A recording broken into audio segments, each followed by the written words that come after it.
Government ஸ்கூலில் படிக்கிறேன். எங்கள் ஊருக்கு கராபுலப்பாளையம். நான் +2 படிச்சுன்னு தமிழ் எக்ஸாம் எழுதிட்டேன். இங்கிலீஷ் எக்ஸாம் எழுதுறதுலாம் படிச்சு நின்னேன். திடீர்னு அப்பாவுக்கு ஆக்சிடென்ட்னு சொல்லிட்டாங்க. நாங்கள் 5 பொம்பளை பசங்க. 2 அக்கா கல்யாணம் ஆயிடுச்சு.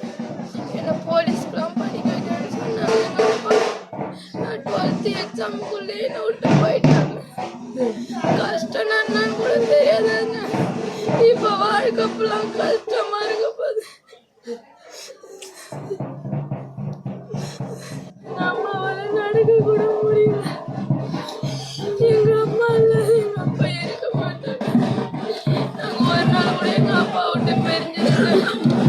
இப்போ அப்பானா நாங்கள் யாரும் போய். செய்திகளை உடனுக்குடன் தெரிந்து கொள்ள உடனே சப்ஸ்கிரைப் பண்ணுங்க.